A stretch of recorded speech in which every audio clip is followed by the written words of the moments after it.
Por si acaso.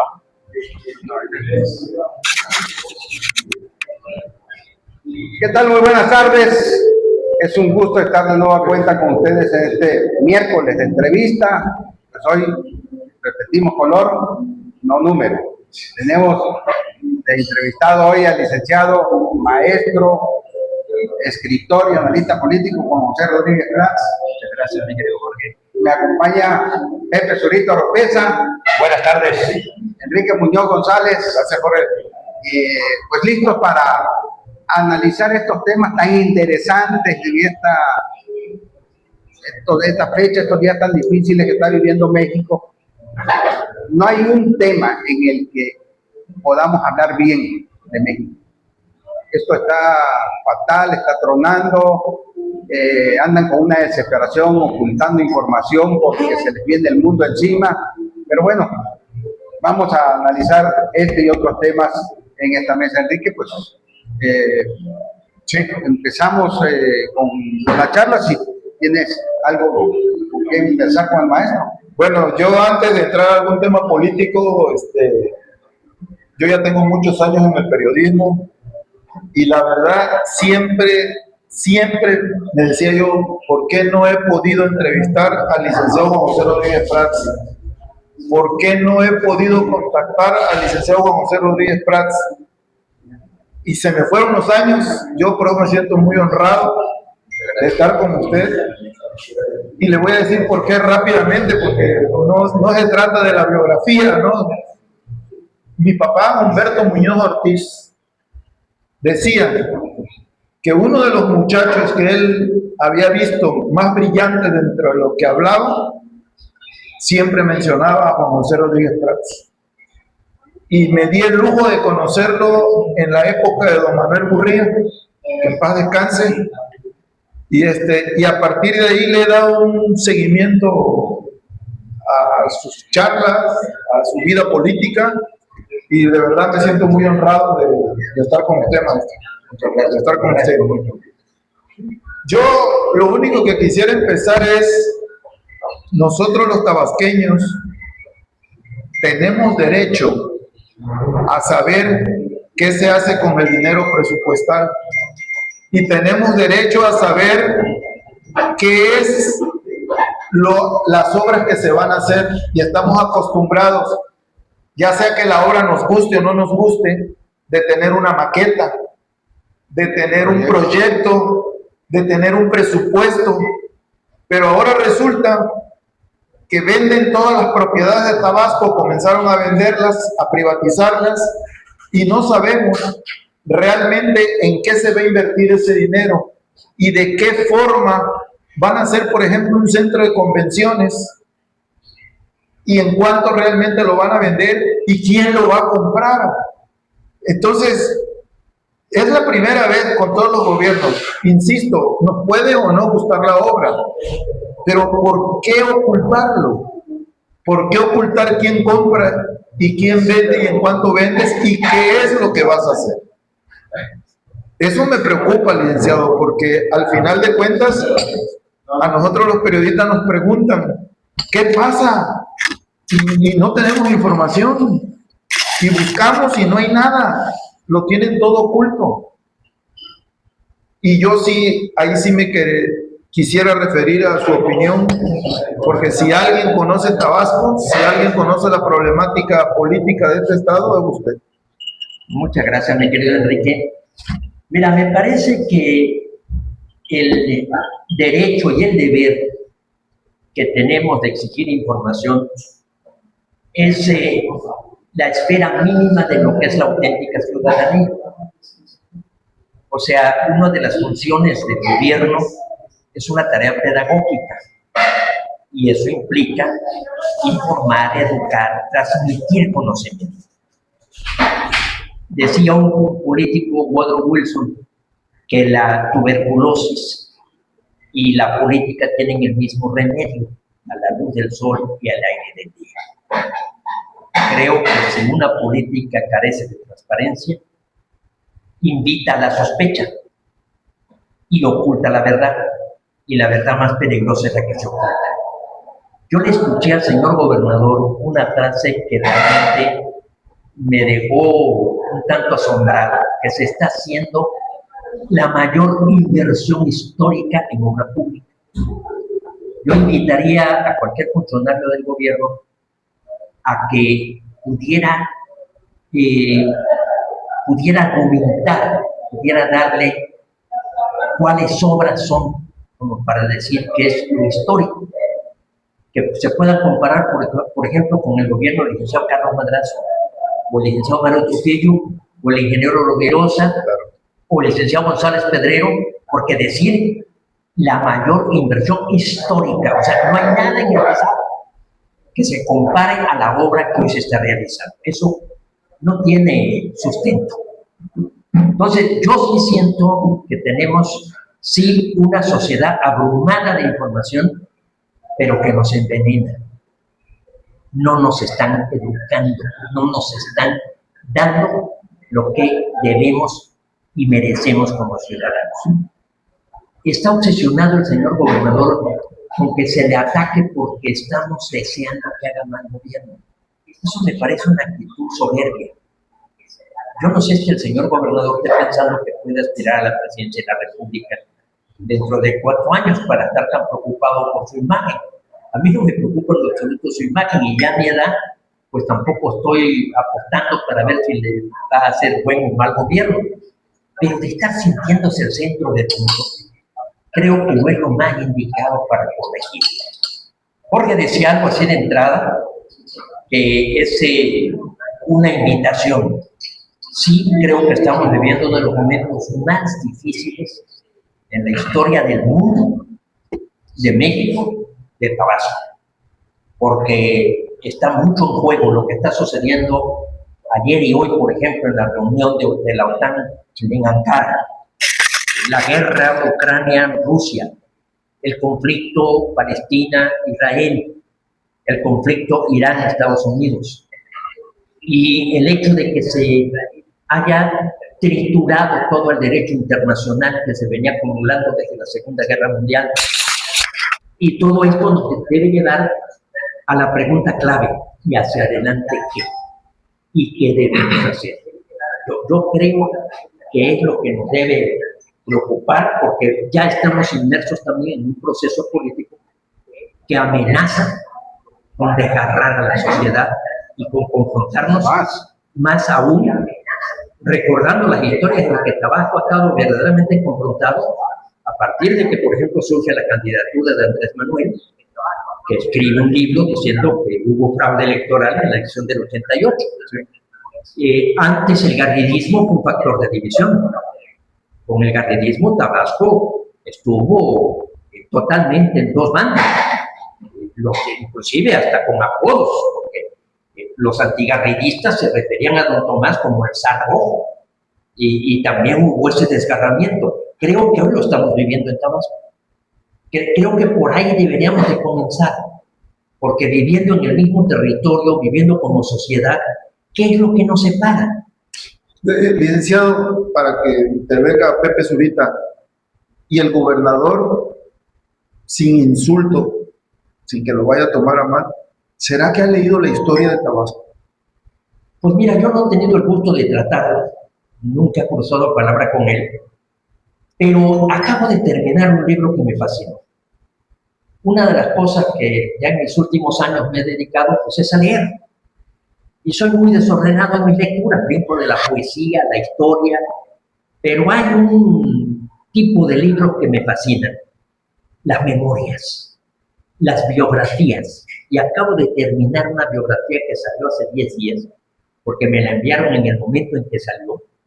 A mí no me gusta lo digital, me gusta tener el libro, subrayarlo, olerlo, moverlo. Es Adolfo Suárez, el personaje Adolfo Suárez. Le escribe una mente Juan Francisco Fuentes, y le trata cuáles son las habilidades, las cualidades del hombre en una transición política.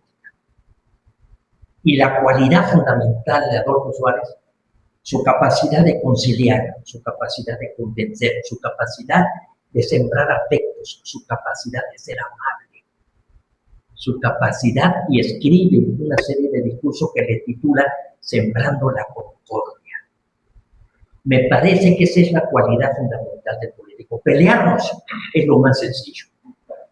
Y en Tabasco nos hemos peleado toda la vida. Pero eso es lo más sencillo. Y esa es para mí la cualidad de Adolfo Suárez, como también leí las memorias de Mikhail Gorbachev. Gorbachev entra y rompe con un esquema de los líderes de la Unión Soviética dispuestos a ser conquistadores. Y él dice, no, esto no puede seguir así. Y aunque al final de cuentas se derrumbó la Unión de Repúblicas Socialistas Soviéticas, pues porque eran 4 mentiras. Ni era unión, ni eran repúblicas, ni eran socialistas, ni eran soviéticas. Y al final de cuentas, cada uno de esos países ha caminado. Entonces, por su cuenta y para bien. Porque si a esos países tú les preguntas que si quieren regresar a la URSS, pero jamás, ahí está Ucrania luchando inclusive por su independencia, que fue una de las naciones que más se integraron con la Unión Soviética. Entonces, sí, un llamado. Y allí también hay otro gran personaje en el siglo XXI, que a mí siempre me alivia, porque así como la cosecha de mujeres nunca se acaba, pues yo también considero que la cosecha de líderes nunca se acaba. Y en las crisis surgen los líderes. Los grandes mensajes que ha dado León XIV en los últimos días es ese, es el discurso a señalar que le demos prioridad a lo que nos une. Pepe. Bueno, yo aprovecho también como Enrique para, es la primera vez que nos toca estar juntos. Ya platicamos antes que estábamos al aire de que fue amigo de mi papá, el Chelo Zurita, Luis Zurita. No lo sabía él, pero bueno, de alguna manera es un buen tribuno y me da gusto ahorita platicando antes de entrar al programa, insisto, en donde pues ya me dice que es un ciudadano común y corriente, libre, políticamente hablando, porque cuando era panista era buen tribuno, pero tenía que tener una tendencia, en el buen sentido de la palabra, hacia su partido, hacia su ideología, y ahorita ya es un pensador libre. Entonces, pues yo quisiera hacer 2 preguntas, una a nivel nacional, internacional, y la otra a nivel estatal. A 63 horas de que se nos acabó la ilusión, la algarabía, el entusiasmo, la fe, el nacionalismo, y ya no regresó la realidad de nuestro país en los fenómenos que tenemos, pero quiero ser un poquito más directo a nivel nacional. Pues Donald Trump sí cumplió y está cumpliendo lo que prometió. No firmó el tratado comercial. Ahí nosotros teníamos la ilusión de, ¿y si sí? Pues él confirmó, ¿y si no? Entonces, ante esta situación que es un problema real, que el gobierno en funciones trata de decir que no pasa nada porque como hay transitorio chiquitito, dice, como no se firmó, sigue 10 años. Sí, sigue 10 años y lo vamos a revisar cada año. Pero tiene trascendencia y ya la tuvo y ya la va a tener. Yo decía ayer en mi columna de lunes en Tabasco, en Transición Política, que sí tiene consecuencias, sobre todo independientemente de la cuestión económica, de la confiabilidad de la inversión extranjera, etcétera, pues en el fenómeno laboral.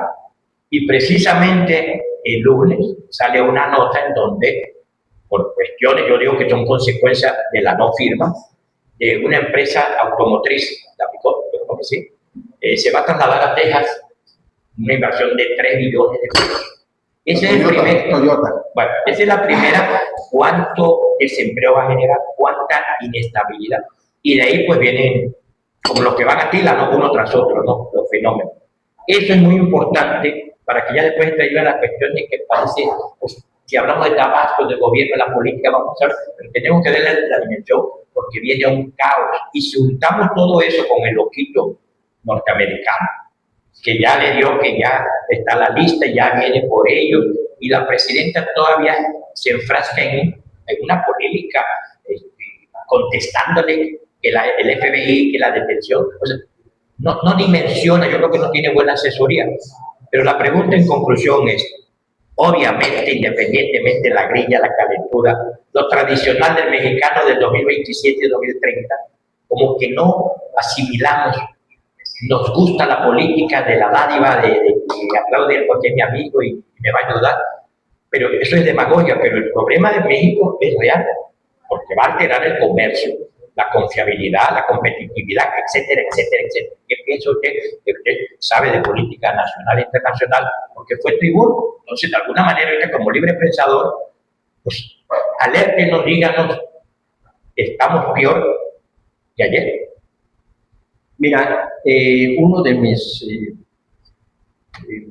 analistas preferidos, que además me concedió el alto honor de hacerme el prólogo de mi último libro, que se llama Cartas a un joven político, Jesús Silva Herzog Márquez, que escribe los lunes en el Reforma, dijo: el tratado sigue vigente, pero ha dejado de ser garantía de continuidad. Hemos pasado de la política de las reglas a la política de los eventos. Estoy citando a un filósofo que señala que hay el rompimiento de las reglas y por eso habla de los eventos. Tenemos que actuar en torno a eventos, a retos, a desafíos. O sea, se exige un liderazgo diferente, con diferentes tipos de habilidades. Sin lugar a dudas, esto es un gran desafío a la Presidente por todo lo que vendrá, pero también por qué no firmó Estados Unidos el tratado, por qué no se ratificó. Nos debe alegrar algo. La economía norteamericana, mexicana y canadiense están tan imbricadas que yo siento que ya ninguno de los tres va a poder salirse.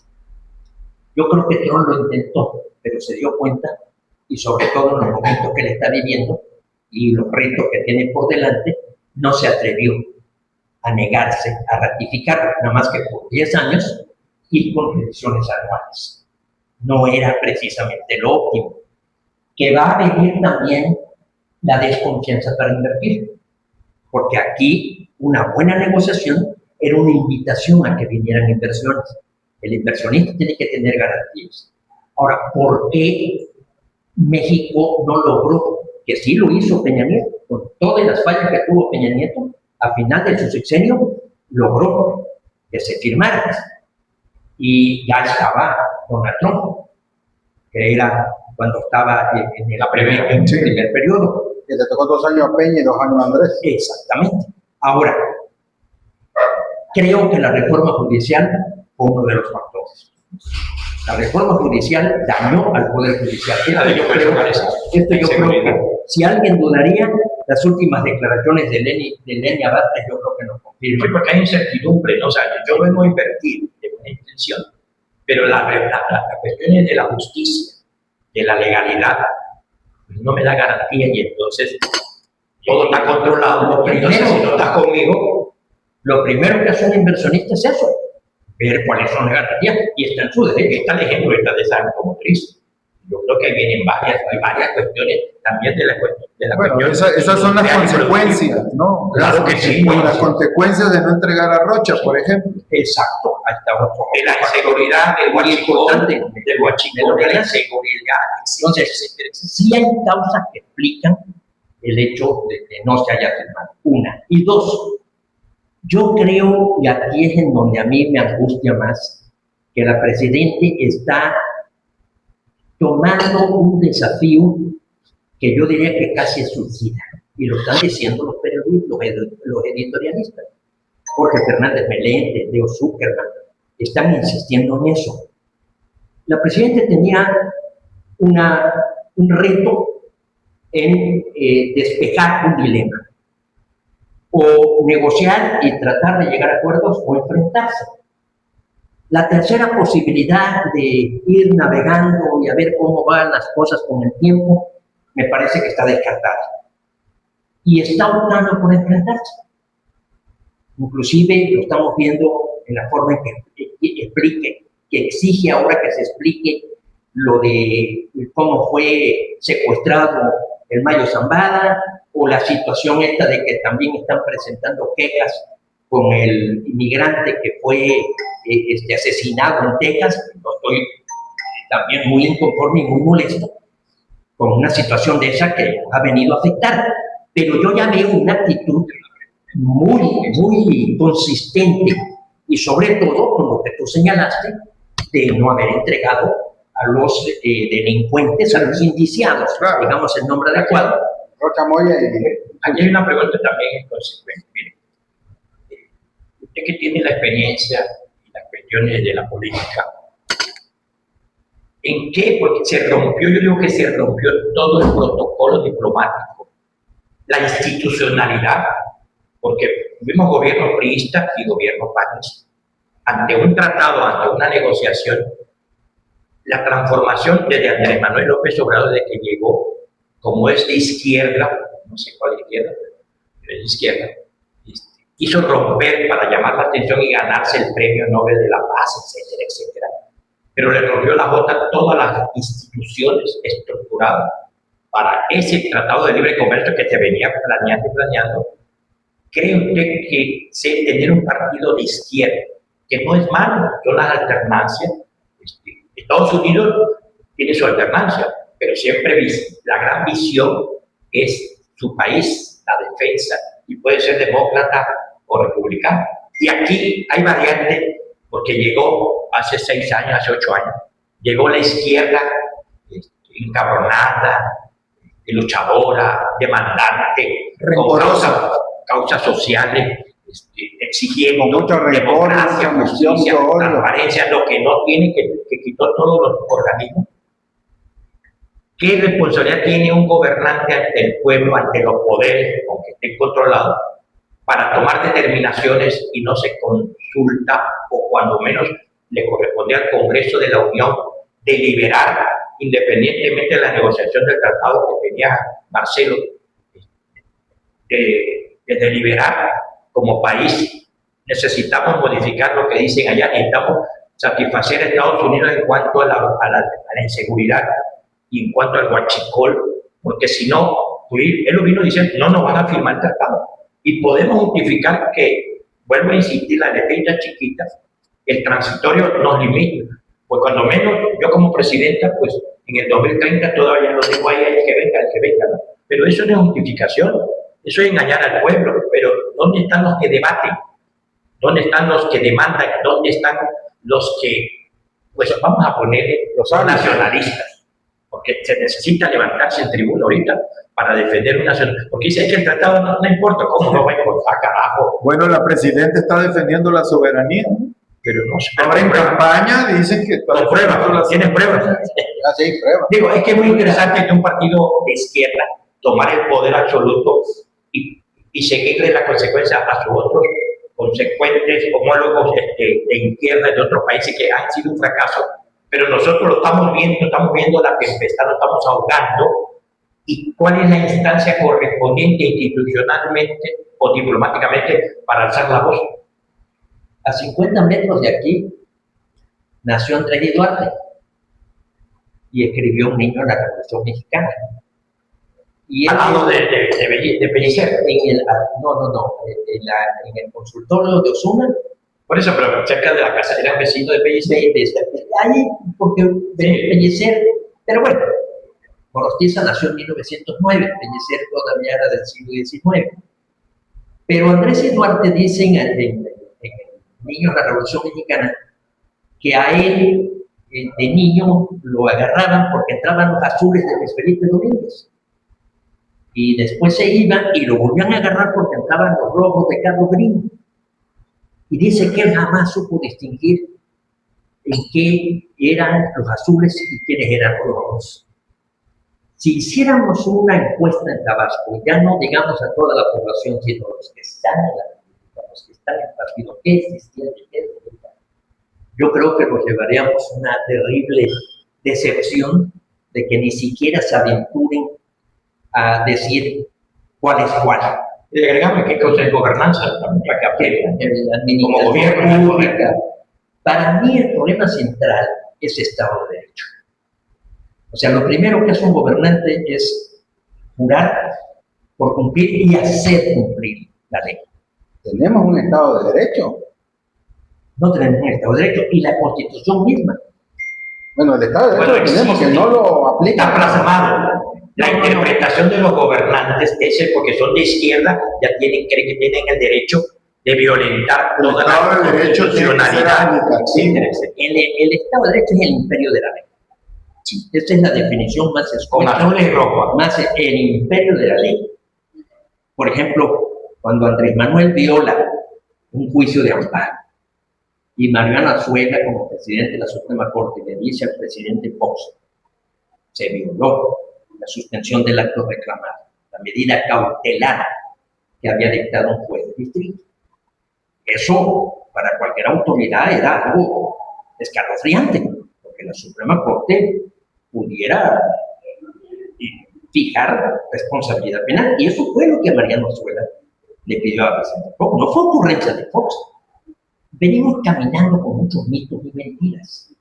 Entonces Vicente Fox le dio instrucciones a, ¿cómo se llamaba? Concha, el Procurador General de la República, se me fue ahorita el nombre, Rafael Macedo de la Concha. Macedo de la Concha, proceder.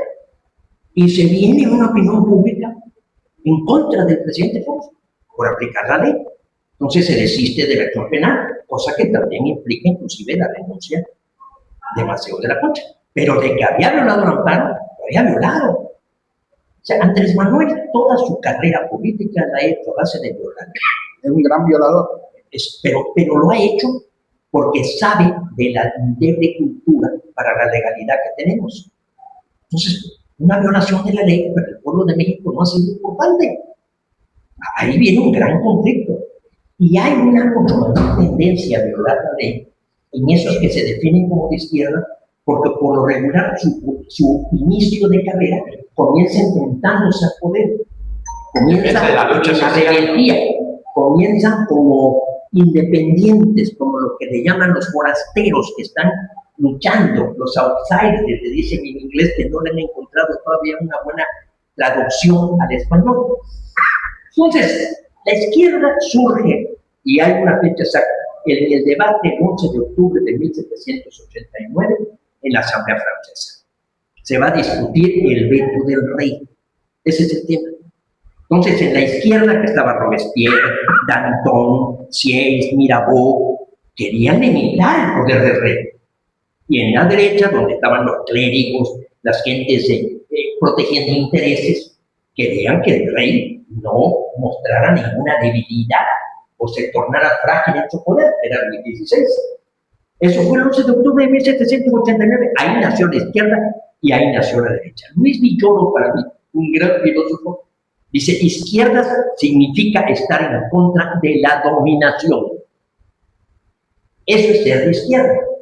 Estar en contra de la dominación. Dominación del poder político, dominación del poder económico, dominación del poder absoluto. Pero mire, esto lo estamos viendo. Por eso Tenemos ejemplos de otros países.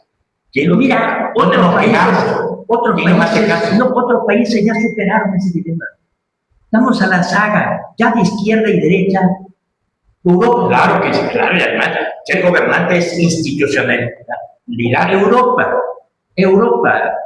Ahorita el peligro en Europa, por ejemplo, es el surgimiento en Alemania de Alternativa para Alemania, que es el neonazismo. ¿Sí? O el surgimiento en Inglaterra de extrema derecha, que por cierto hoy acaba de renunciar a la diputación Farage, que es el que se opuso a la Comunidad Europea y el que prosperó el Brexit, que tanto daño le ha hecho a la Unión de la República en el 2016. Francia, por ejemplo, que fue la cuna, pues sí se ubica María Le Pen, Mouchelon, pero Mouchelon fue de las gentes que se negaron a la izquierda en Francia, o lo que se hacía izquierda. Ahí estaba también, hay un Lionel Jospin, que se opusieron a la Constitución Europea en el 2004, que la había elaborado Valéry Giscard d'Estaing. Para mí, en la medida en que vayamos a lo concreto, nos podemos poner de acuerdo.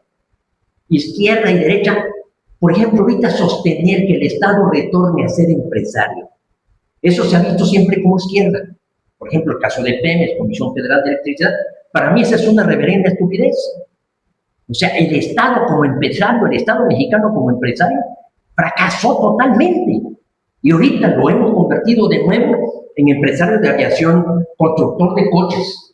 Ahí lo estamos metiendo en la explotación de litio. No, pero ya involucramos al ejército, al protector de la nación. Ya metimos Ya hay corrupción, no, pero otro problema. O sea, el gobierno de Andrés Manuel le inyectó dinero del pueblo de México, 1.400.000.000.000 de Una pesos. locura de dinero. Una locura de dinero. ¿A cambio de qué? ¿Y dónde está? ¿Y dónde está? Ahora, una empresa que incurre en esos tamaños de corrupción, porque si vemos lo del huachicol, si vemos lo de los contratos, si vemos lo de la forma en que se ha defraudado y vendido el hidrocarburo, el combustible, que te hablan de que una tercera parte del combustible que se consume en México viene de origen ilegales. Eso ¿qué nos dice? Seguir sosteniendo una empresa así, me parece que es un suicidio. ¿A cambio de qué? ¿Por qué? Pero- ¿Ahora, esto es izquierda? No, eso es estupidez. Hay algo que está disfrazando esa estupidez en este momento. O sea, yo no le veo la circunferencia a Morena o al gobierno federal. Cada evento negativo que sale, ¿cómo es? Ocúltenlo 5 años, resérvenlo 5 años. Y tenemos, maestro, infinidad de casos, por ejemplo, en las megaobras de Andrés Manuel, los contratos y costos de construcción del Tren Maya, el Aeropuerto Internacional Felipe Ángeles. En el sector salud se ha ocultado información por la vacuna patria, toda esa Ahí está la frase de Andrés Manuel. la megafarmacia Por el bien de todo, primero los pobres. ¿Esas obras en qué benefician a los pobres? ¿En qué beneficia rescatar Mexicana? ¿Los pobres mueran? Pero ¿por qué ocultarse la información, Lee? Además, Ya Mexicana ni vuela. Pero a ver, Yo creo que nomás le quedan 2 a aviones. ver, una pregunta, Pero a ver, ya para. Nada más. ¿A qué le teme Morena? ¿A qué le teme el gobierno federal al ocultar toda esa información? ¿Será que todo lo que está oculto o reservado están tapando el mega fraude, el mega desvío de los billones de pesos para que esto no le traiga consecuencias políticas en el 27? Y yo quisiera extender un poquito cuando habla el maestro Juan José Rodríguez Prats del monumento a la estupidez. Ahora resulta que la aprehensión del Mencho, la muerte del Mencho, se reserva 5 años. O sea, de un delincuente que estamos esperando resultados porque este país está lleno de muertos y se la reservan 5 años. ¿En base a qué? la mayor falla de la política es su carencia de racionalidad y de ética. ¿Cómo podemos darle a la política racionalidad y ética? Mediante una institución que desafortunadamente se ha distorsionado mucho y no cumple su tarea, el Parlamento. El Parlamento es el recinto donde se reúnen los adversarios para pulir los hechos, para hacer reclamos, para fincar responsabilidades. Las asambleas no sirven para hacer leyes. Esa fue una distracción, ponte a hacer leyes. No. Y por eso hacemos malas leyes. Las asambleas no sirven para hacer leyes.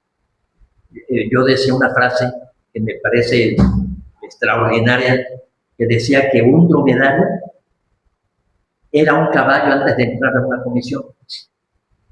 En el momento en que entró a una comisión lo convirtieron en un dromedario. Y Bismarck se le atribuye la frase de decir que a lo que les gusten las salchichas y las leyes que no vean cómo se hacen. O sea, las iniciativas que se presentan son unas ocurrencias absurdas. Inclusive los organismos miden el desempeño de un diputado. No ha presentado más que 4 iniciativas. Hombre, podría yo presentar en cada sesión una. Sí. ¿Eso qué gracia tiene? Presentar una iniciativa. Sí, puede quitar. Los mexicanos tenemos derecho a la nutrición, a la comida nutritiva. ¿Sí? ¿Y qué logramos con eso? O la vivienda digna, o el salario remunerativo, o el ambiente sano. ¿Eso para qué sirve? Eso son proclamas. A ver, Esas son anhelos, no es derecho. Eso no son normas jurídicas. a ver si está de acuerdo usted. Yo creo que, como decía Pacho Peralta en su libro, los del poder están viviendo en la supremacía presidencial. Que si lo vemos figurativamente, el PRI también lo decía, pero nada más con el respeto a los tres poderes y la institucionalidad. Esa figura que parece, cuando dicen, ahorita la cosita ahí, izquierda, hay que ser institucional, no el PRI. No, institucionalidad es las instituciones del Estado mexicano, pero como no entienden, entonces están ejerciendo la supremacía presidencial. La pregunta aquí es la siguiente, ahorita que les dije pensado, nosotros somos opinadores, que es muy importante para usted que lo está viendo, para que se haga un juicio, para las organizaciones, para los partidos políticos, para la Cámara de Diputados, Senado, etc. ¿Con quién podemos quejarnos con fundamento que lo tenemos, pero nada más opinamos? Pero ellos, como tienen el control absoluto, están locos eso de la mesita, porque Juan José ya renunció y ya tuvo Pepe Solita, tiene chayote, o sea, es muy fácil, pero en el fondo yo quiero saber. Estamos viendo la realidad, la presidenta todavía está diciendo pruebas. Nosotros estamos diciendo esto, pero ¿con quién nos quejamos? ¿Quién nos hace caso? Eso es lo que no quiero. Porque entonces usted decía hace rato que esos países de izquierda, ya más o menos ya no, nos vamos para allá. Lo que pasa es que estamos empezando a como cuando nos decían, y usted le debe de contar que está usted en el apogeo político. Lo que está pasando en Colombia, en 10 años llega a México. ¿Y de dónde estamos? No podemos salir. Y llegó y contaminó todo. Pero hoy tienes a los jueces del pueblo, los jueces de la Ahí no voy, es el poder. Quéjate con los jueces de la Es la Corte. supremacía presidencial. El problema con quién nos quejamos, porque pues, nos estamos quejando y ellos mientras más nos quejamos, Aquí, espérame, y aquí mientras más tenemos tengamos la para razón, quejarnos. o mientras ellos digan, oye, sí es cierto, pero ¿saben qué? No. Entonces lo que tenemos que hacer es darle otro apoyito ya tenemos a todos los estudiantes, las mamás solteras, blancas. Pues, ¿a quién le vamos a apoyar? Pero hay que darle dinero de apoyo social. Y yo siempre lo he dicho, eso está contaminado porque es más de $1 billón pero para los vamos a programas la sociales. realidad, porque ahí es donde viene el manejo de masa. Si usted va a una comunidad, concluyo porque es un ejemplo, si usted va a una comunidad en donde está el papá, la mamá, el abuelito, el tío, el nieto, la mamá soltera, la discapacidad, todos viven en una casa, ya todos tienen un apoyito. Por eso el campo no puede subir. Y el domingo se sientan, aunque no lo crean. Bueno, a ver, vamos a hacer una cosa. Vamos a ir a comprar 2 pizzas y un Coca-Cola, cooperen. O sea, no voltean a ver ni la gallina ni la siembra. ¿Por qué? Porque ese es un fenómeno de este gobierno de izquierda que te estoy dando dinero. Entonces, claro, como yo soy, la ignorancia en la política a veces, la ignorancia es atrevida. Pues, yo como que no fui a la escuela, sí fui, pero como me están ayudando mi abuela, también tiene razón, pero yo voy a seguir ayudando al sistema, porque esa es una manera del control político, desde mi punto de vista. Mira, todos los partidos lo han hecho cuando estaban en el poder, pero esto ya está muy abusivo. Mira, yo soy conservador. Yo creo que el primer deber de un funcionario público es una institución que se le entrega bajo su responsabilidad y de la cual tiene que rendir cuentas. Entonces, lo primero es conservar. El primer deber que tiene el gobierno en Tabasco es conservar la estabilidad, es conservar el respeto a la ley, inclusive cuando protesta dice guardar y hacer guardar. ¿Qué significa guardar? Conservar. Eso se viene repitiendo como una fórmula así sacrosanta, guardar es conservar, es cumplir. Entonces, ahí está la primera responsabilidad. La lucha se va a tornar mucho a lo local. Vamos a ver un proceso, lo venimos platicando con el licenciado José Luis García, Un saludo donde se encuentre. en donde se va a trasladar a lo local. ¿Por qué? Porque, por ejemplo, el caso de Somos México va a buscar alcanzar su registro. Lleva una limitación que no puede hacer alianza. Movimiento Ciudadano, En la primera. PRI y PAN. Esos son los 4 partidos de oposición, digamos que es un bloque. PRD. PRD en Tabasco, pero ya no es Partido Nacional. ya no es Partido Nacional. Yo creo que al final de cuentas la lucha política tiende a ser bipolar. Y lo estamos viendo en casi todo el mundo. Lo estamos viendo, por ejemplo, en el caso de los países latinoamericanos, sobre todo con la situación de la segunda vuelta, en donde la lucha se torna bipolar, porque nada más son dos partidos los que pelean. Desgraciadamente en México no hemos aprobado la segunda vuelta, pero va a haber un reagrupamiento en torno a las dos fuerzas. 4 partidos de oposición, que ya los mencioné, y 4 partidos oficiales, digamos. El famoso de Eric Flores, que es el PAS, Partido del Trabajo, Partido Ecologista, Morena. Ese bloque frente al otro bloque. ¿A dónde va a ir la pelea? A lo local, buscando las personas. Va a ser muy importante la postulación. Y va a ser muy importante no quejarse. Porque el problema ahorita no es de quejarse, sino cómo involucrarse en una lucha política en la que va a estar mucho de acuerdo, como siempre. Porque tampoco digamos que esto es algo, sí, posiblemente sea lo más relevante en los últimos años, pero hay que involucrarse. Y para mí, en la medida en que no mejoremos nuestra institución democrática clásica, que es el Congreso, el Parlamento es el umbral entre la sociedad civil y el gobierno. Es la única institución que puede competir con el Ejecutivo en medida de la legitimidad. Porque no es la representatividad del pueblo. Y tienen el origen del pueblo. Y es el representante. Representante, pues, su nombre lo dice, viene desde la Inglaterra de hace 800 años. El que representa, el que encarna el anhelo, el reclamo. Por eso para mí lo más hermoso en el poder legislativo es el debate, es la deliberación. ¿No hay debate ya? Un parlamento que no debate no sirve. Eso es una comparsa, no es un... Y además, Tabasco tuvo buenos legisladores, buenos parlamentarios. Mira, nada más 2 parlamentarios en el 17. Rafael Martínez de Escobar, que era un poco la defensa de las tesis revolucionarias, porque era del equipo de Mujica, y Felipe Fulgencio Palavicini, que era más del equipo de Carranza, y más oficialoide. Inclusive hay una biografía ahí que ha oscurecido un poco su desempeño de Felipe Fulgencio Palavicini. Pues Carlos Madrazo fue un magnífico legislador, Santa María fue legislador, Antonio Campos Ramírez fue legislador. Entonces, ¿qué pasa hoy en el Congreso? ¿Cuál es la función del Congreso? Contrapeso.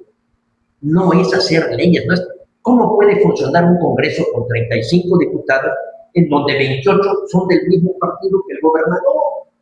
Pero aparte entendieron mal. No era el contrapeso, sino vamos por el peso. No iba contra el peso, sino a favor del peso. O sea, 7 diputados con 28. Somos el poder legislativo que tiene la más poderosa mayoría y la más reducida minoría. Ningún Congreso tiene esa proporción.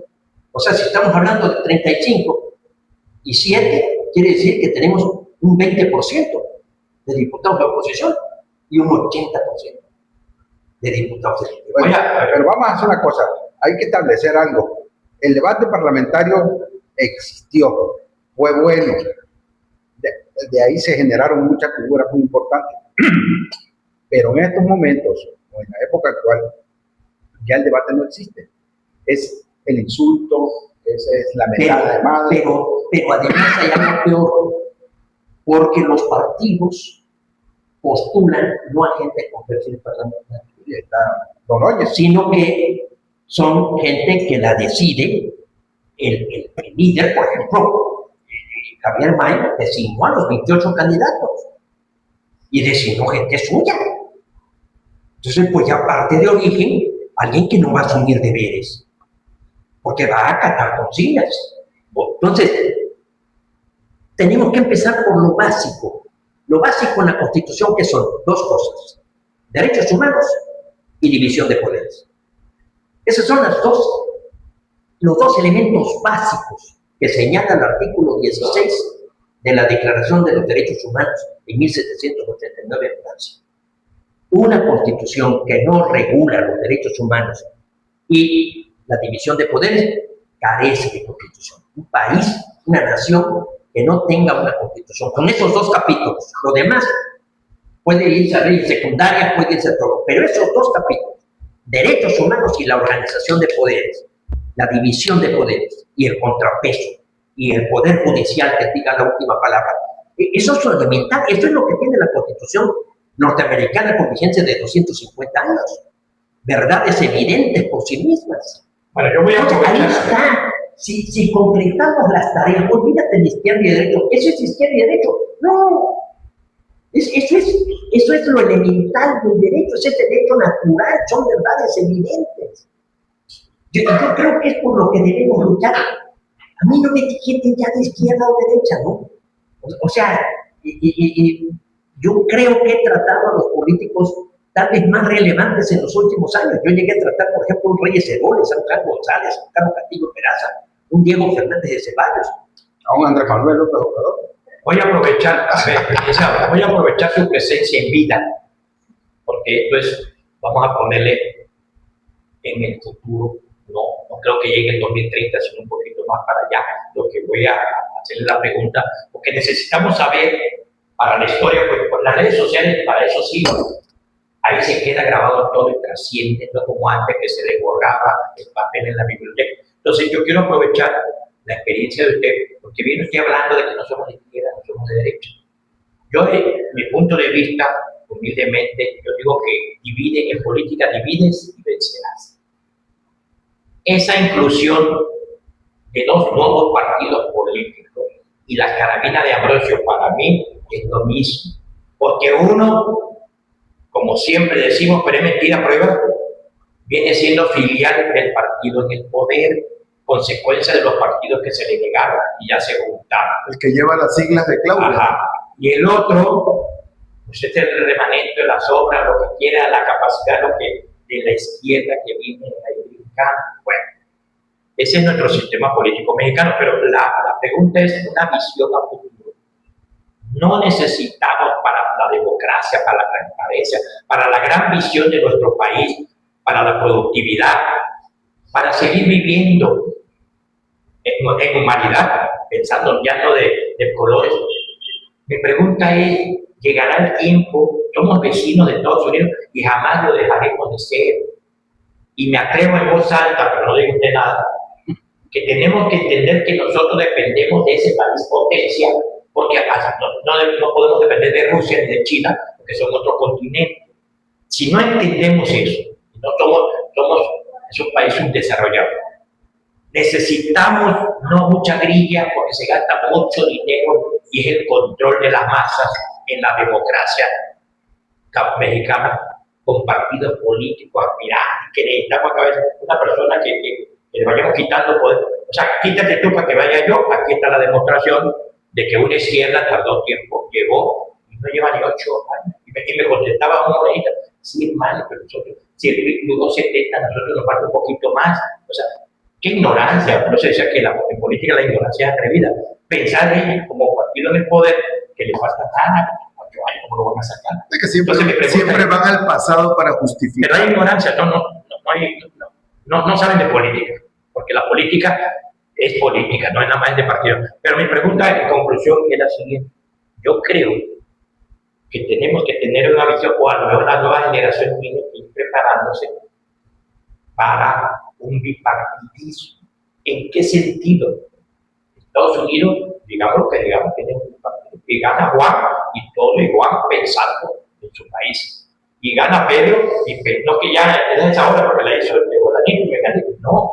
Entonces tenemos que cambiar nuestra idiosincrasia del sistema de partidos políticos para tener un bipartidismo, y ya no le vamos a poner rojo ni el verde, ni el bueno ni el malo, ni la izquierda ni la derecha, sino el gobernante en turno, con la crítica de los que no gobiernan, pero podemos, la alternancia en el poder es válida, y entonces cuando yo llegue, tengo que luchar por mi país, es mi punto de vista. Lo que pasa es que no se habla inglés, porque si lo explico en inglés, sí me entenderán allá, los demócratas y los republicanos. Te voy a hacer una pregunta.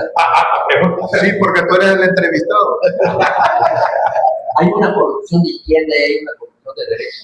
Muy bien la pregunta. No me dijo que yo la contestara. Bien la pregunta. Sí. Dije comillas, pero... No. está bien. ¿Tú crees que hay una corrupción de izquierda y una corrupción? ¿Tú crees que hay una ilegalidad de izquierda y una ilegalidad de derecha? La legalidad corrupción es humana. Es de sentido humano, es de Ahí humanismo. está todo. Lo que pasa es que cuando llegas al poder, la ambición, y por eso tenemos a los poderosos que ambicionan.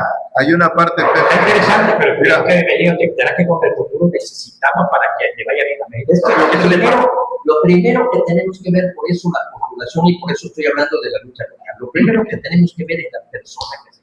Claro que sí. Yo hablaba de Adolfo Suárez, o sea, la persona que nos gane en cuanto a que nos transmite es un hombre confiable. Cuando tú hablas de alguien, cuando tú me hablas de tu papá, don Luis Zurita, yo lo primero que recuerdo era un hombre bueno, era un hombre conciliador, era un hombre sin rencores, era un político formado en el PRI con militancia, con méritos. Para mí eso es un trascendente. Y lo Es averigüé. importante. Y jamás te voy a decir, si me preguntas por alguien, es izquierda, es derecha. No, porque yo te respondo. Ni católico, ni Es una gente con la que me puedo entender. Era de Jalapa. Ahora, en el caso de Andrés Manuel, por ejemplo, ya quiero decirte que para mí, Andrés Manuel, cuando veo su historia y intentamos ser amigos, pero con Andrés Manuel no se puede ser amigo, porque la amistad es igualdad. Eso lo dice Aristóteles. La amistad es igualdad, o sea, si en una amistad hay sumisión, entonces no es amistad. Su última roce con Andrés Manuel más cercano, el encuentro más cercano fue aquí en el Congreso del Estado. Pero ya no, en el Congreso del Estado ya fue el desafío, porque yo le hablé con... Ya era presidente. Ya era presidente electo. No, ya era presidente en funciones. Ya era presidente en funciones, que le dijo a Beatriz Gutiérrez, este hombre vale oro, este hombre vale, es cacao, es chocolate. Y entonces me dijo, ¿qué estás haciendo? Le dije, estoy estudiando, estoy escribiendo, quiero hacer tu biografía, pero con lo malo me va a salir muy voluminoso. Y entonces me dijo, déjate de teoría y vamos a la acción. Y le dije, acción nacional. Ahí terminó ese diálogo. Él lo dice en su libro, porque él me elogia en su libro, entre la historia y la esperanza, porque él creía que a mí me postulaban para tumbarle votos, que yo era un instrumento de Juan González y de Manuel Gurría. Él así lo dice. Y sí me convenció de su capacidad, de todo, pero sobre todo, pues ya se van locos. Y cultivamos una amistad por 6 años. Pero a Andrés Manuel no se le puede llevar la contraria. En el momento en que se dude de algo, los que todos nos expresamos de Andrés Manuel, y yo no es que le guarde algún rencor, al contrario, le admiro muchísimo por el denuedo en una carrera política que comenzó menos cero y que llegó para qué. Porque ahí es en donde no es defendible la administración de Andrés Manuel en ningún aspecto. No hay nada que pueda ser defendible. Y lamentable por la Entonces, ¿quiénes son los que lo que hablamos peor de Andrés Manuel? Los que lo hemos tratado. Observa quiénes son los que más lo critican, los que lo conocemos de cerca. ¿Quiénes son los amigos de Andrés Manuel? Salvo Octavio Romero, que qué amistad más dañina. Chuy Falcón ya no. No, ya no. Falcón hace muchos años que se retiró de él. ¿Por qué no tuvo Chuy Falcón todo el gobierno con Andrés Manuel? Chuy Falcón estaba en su rancho. En el papel. Bueno, ahí está.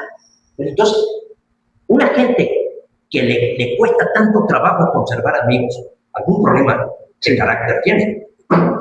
Y los complejos que vienen a Entonces, ahorita para mí el problema más serio de Claudia es: o sirvo a México o le hago caso a Andrés Manuel. Ese es su dilema. Pero vamos a poner que sea válido, porque en la política sigue la institucionalidad. No es válido. Pero, ¿Cómo va a ser válido? Espéreme. ¿Cómo va a ser válido que le des prioridad a alguien que te ordene si tú tienes una responsabilidad de cumplir una función? Acabo de hablar. Es válido en el sentido de que ahora yo soy el que más y tú eres el que que mandaste. Yo te tengo que convencer que yo mando y tengo que tener mi principio de autoridad. Lo planteaste mal. Pero si usted me dice que la presidenta la mandan de Palenque siempre, entonces ese es un mal, entonces no fue electa, no hay constitucionalidad. Y es que está abusando del poder, es que hay que sacarla. Desde mi punto de vista, ese es el problema de Claudia Sheinbaum. No ha percibido cuál es su deber. O no mete el golpe y le dice. No ha percibido cuál es su deber. Lo que sí percibió Lázaro Cárdenas, no asume la cuando Plutarco Elías Calles se metía y daba órdenes, y entonces dijo, no asume la titularidad del poder. Andrés le tuvo miedo a la obediencia de Adán. Por eso prefirió a Claudia, porque Claudia sí es obediente. Odebrecht.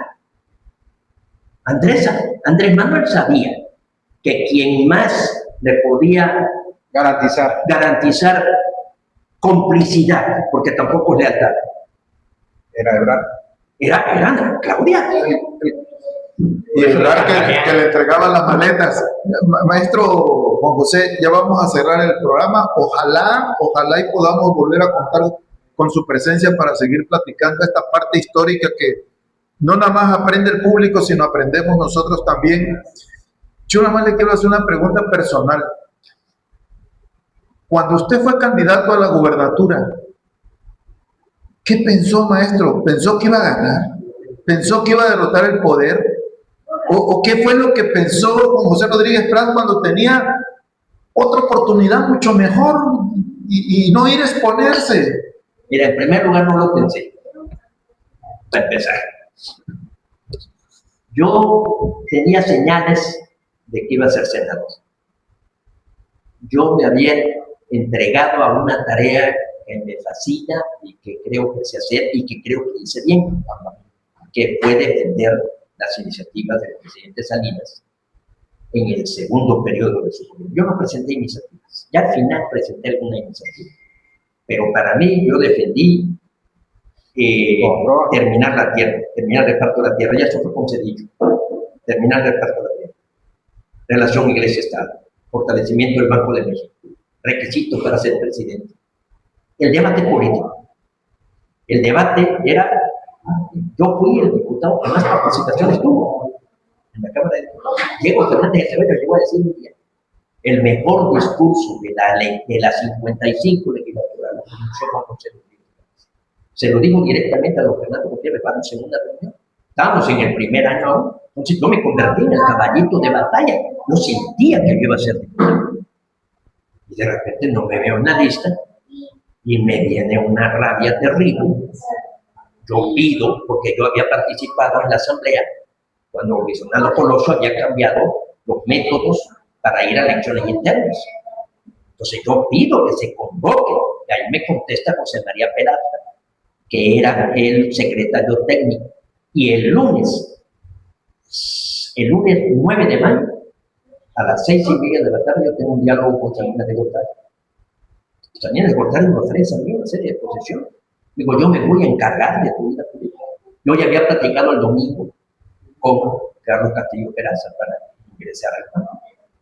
Entonces, yo le digo a Carlos Castillo que me postulen hacia el Senado por el PAN. Yo pensaba que podía yo quedar en la fórmula segunda, cosa. No, la primera persona, la minoría. La primera minoría. Entonces, cuando entro al PAN y después de que tengo mis dudas, porque después de la reunión con Salinas me volvió hacia el final, me digo, yo te hice diputado, yo lo sentí sutilmente como una amenaza. Platicamos como media hora, Salinas, la única conversación larga que he tenido. El miércoles 11 de mayo me habla Mili Líbano Sáenz y me dijo, el doctor Cedillo te manda a decir que estás sensual. O sea, de alguna forma ya se había difundido que yo iba a renunciar. Y el jueves subía, el día del debate. El debate con Diego y Cuauhtémoc y Cedillo fue a las 7:30, 8 de la noche. Yo a la 1:30 de la tarde renuncié en la tribuna a un discurso que, por cierto, está en una antología de los mejores discursos en el Parlamento en toda su historia, cosa que me halaga mucho. Entonces, yo quería ser senador, pero los candidatos aquí, que era Gonzalo Centello, ya no quisieron cambiar la fórmula. dijeron, no, el destino, que para mí los políticos nos da mucho, que somos predestinados y que estamos, yo creo que me estaba empujando a ser candidato a la gobernatura. Cuando vi que no me postularon a la senaduría, no me dieron esa posición, que es lo que yo aspiraba, ir al Parlamento. Entonces me inscribo en una asamblea y le gano a dos panistas. Uno era Espiridión Vargas Martín, de Macuspana, y otro era un doctor Salas, Leonel Peláez o algo así, Páez o algo así, que lo habían mandado para tratar de bloquearme. Ahí Roberto se preocupó para tratar de que yo no llegara a Roberto Madrazo. Entonces yo sabía, evidentemente, si soy el primer candidato a la gubernatura de Tabasco, la asamblea del PAN eran 200 panistas. Gané por 93, 19, 38. Creo que así fue. Yo tuve 93 votos de la asamblea, que me fui a recorrer el estado. Me fui con un buen amigo que me acompañó en una camioneta mía y recorrimos el estado y logré 93 votos. Y entonces me convierto, yo consciente que Tabasco requiere, porque hasta la fecha requiere una opción que civilizara la lucha política entre el PRD y el PRI, porque era una lucha enconada. Sí. Entonces yo dije, aquí falta una lucha civilizada. Y cuando Andrés Manuel, que me vio y me empezó a atacar, Chuy Civilla nos reunió en su casa. Y ahí Chuy Civilla nos dijo, y Andrés Manuel, porque me había atacado, y Chuy le dijo, oye, estás mal, Juan José es auténtico, porque Andrés Manuel no creía que yo fuera un candidato auténtico. Y entonces me dijo Andrés Manuel, declina, te ofrezco la candidatura a la presidencia del centro. Y le dije, Andrés Manuel, gané en una asamblea.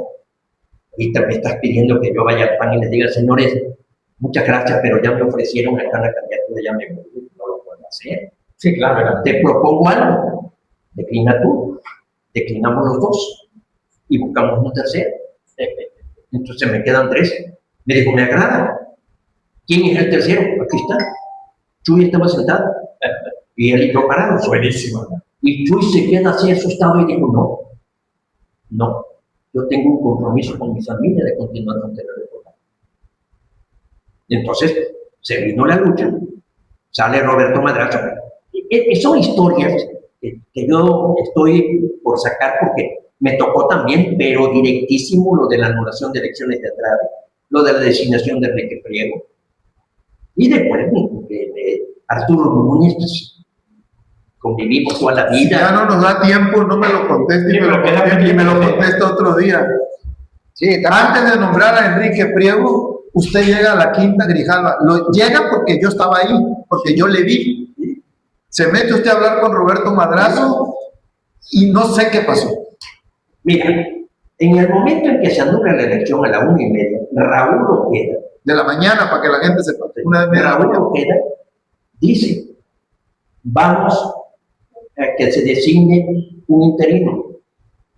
Y Raúl Ojeda propone, con Humberto Mañanz, a Arturo Núñez y a mí.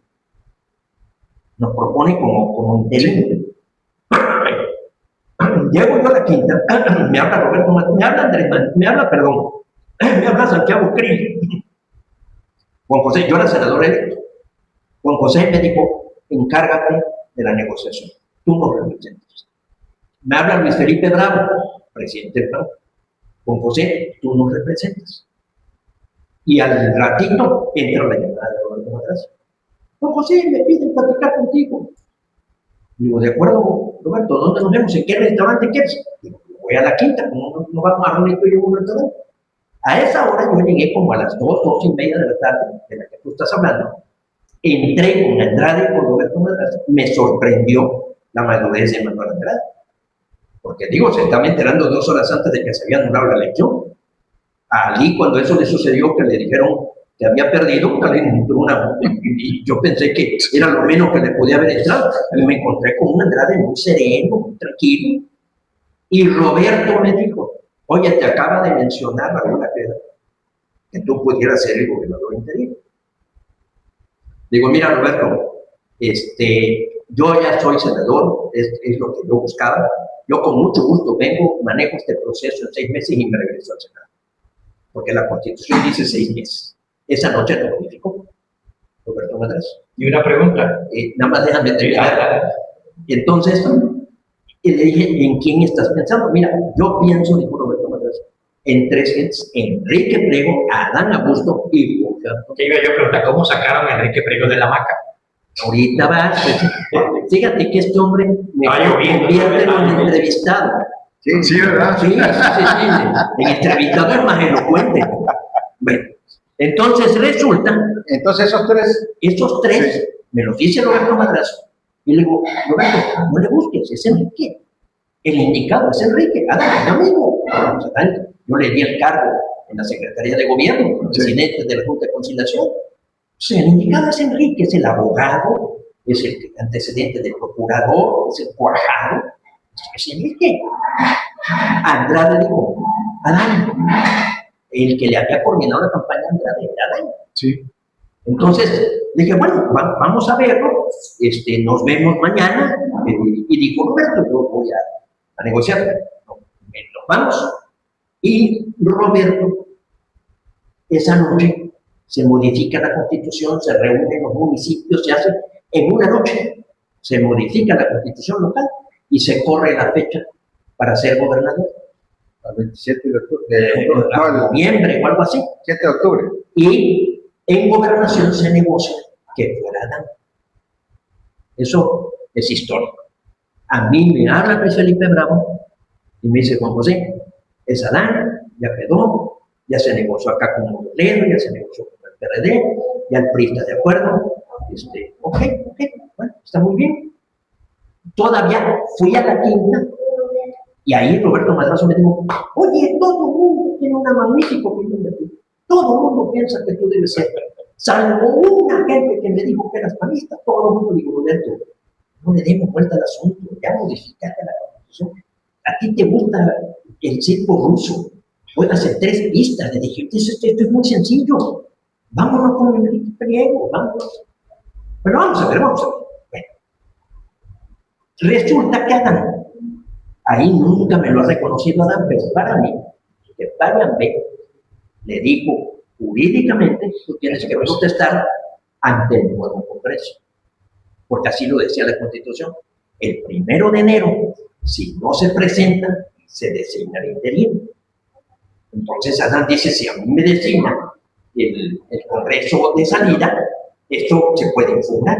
Claro, le dijo Diana, fíjate lo que es el destino. No aceptaste ahí y eso te permitió ser electo por 6 años. Tiempo después. Entonces, cuando Adán dice, cuando Roberto Madrazo le dijo, ya está Adán, vete a protestar, Adán dice, no, yo no puedo protestar ante este Congreso. Se arma una discusión en la quinta. A mí me dice Enrique, acabo de regresar de México, vengo cansado, porque me pasé la noche entera con la cuestión del presupuesto. Estoy aquí en la hamaca, me voy a dormir. Enrique y yo somos amigos desde el gobierno de Mario Trujillo. Enrique, te doy un abrazo, felicidades, y mañana ya platicaremos. Me acuesto yo a dormir, a la 1 de la mañana me habla Santiago Krill. Me dice, oye, ¿qué hiciste? Dice Roberto Madrazo que tú y él están de acuerdo y que va a ser Enrique. Yo, ¿cómo crees? Si yo le transmití, tú me dijiste que era Adán, es Adán. Pues a ver cómo lo aclara, porque te está involucrando a ti, Roberto. Al rato me habla Luis Felipe Bravo en el mismo plan. Entonces me he visto para ir al Congreso, que estaba yo a 50 metros, sí, claro, afortunadamente. Y entonces me habla Roberto. Bueno, pues ella tendría razón. Debe ser Enrique Priego. Ya va a protestar. Digo, Roberto, ¿por qué enredas todo? ¿Qué forma de ser laberíntico? Le digo, deberías aprender a tu padre, que era claro, que era contundente, sabía qué atenerte. Y me coló. Ya después supe que le dijo a todos los que estaban ahí, no se puede componer, está borracho. Esa es la agilidad del perverso. Sí, claro. ¿Qué agilidad para venir a salir? No se puede, está borracho. Entonces me visto, me voy al Congreso, jalo a los periodistas, ya estaban allá protestando Feliz Jorge y ya esta muchacha, Yolanda Caballo, eran los diputados del PAN. Y entonces se me empiezan a acercar guaruras y todo, me asusté. Y ahí Andrés del Valle y Armando González niño, un muchacho de Nacajuca, creo de por ahí, me acompañaron porque ya se me estaban moviendo para agredirme. Entonces ya yo me metí a la casa y protesta Enrique Priego. Y viene la lucha de que si Enrique Priego quedaba y ahí van a mi casa, van van conmigo y ahora qué hacemos, porque yo seguía de coordinador hasta que le dije todavía me pidieron que yo intentara convencer a Enrique Priego de que renunciara.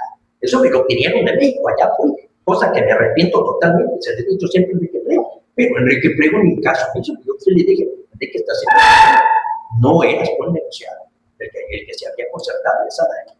Y Adán se declara gobernador. Y Adán busca con los diputados que también lo elijan, y Enrique me dijo, no, dime que en la quinta, entonces voy y les dije, señores, no hay más remedio que Enrique se quede y vamos viendo cómo se le hace. Entonces vino el compromiso con el PRI de que hubiera un término para la elección con la constitución que había reformado Roberto Madrazo. A mí me operan y todavía me levanto recién operado por la permanente. Yo estaba en la permanente y defiendo la licencia de Enrique contra la constitución, pero ya señalo que era una situación de hechos y que lo conveniente para Tabasco y yo como senador por Tabasco pedía ya que se ratificara Enrique Priego y que se efectuara la elección en noviembre. O sea, Enrique Priego duró casi el año. Sí. En noviembre. Entonces pasa el tiempo, es el botón ya para cerrar, porque venía yo en mi camioneta, venía yo del rancho o algo, y subo ahí por el Parque de los Pajaritos, y al dar la vuelta estaba Payambé en la banqueta, y me gritó, adiós senador que no sabe derecho. Entonces me volteé, me paré en la camioneta y digo, adiós señor notario que no sabe de política. Sí, porque Adán había ido al Parque Juárez, estaba vigilando. Sí, interesante Que en paz descanse el licenciado. Bueno, muchas gracias, licenciado. gracias, mi querido licenciado, maestro. El clásico, vamos, yo venía. Enrique, Nos vemos bonito. Pepe, Muchísimas gracias. gracias a ustedes. Sí. Todos los días están aquí. No, miércoles. No, no pierdan. Este de Martes y jueves, análisis, martes y sí. jueves. Aquí lo digo. Y este del análisis, los miércoles. Nos vemos. Gracias por. Mañana aquí lo dijimos. Recuerden que estamos en vivo en Facebook, transmitimos en vivo en directo aquí en la Cafetería del Correo, calle Sáenz Esquila Lerdo, en el barrio mágico de la ciudad de Hermosa, frente a la oficina de correo. Y en unos momentos más podrá encontrarnos en Facebook, Twitter y Instagram. Nos vemos.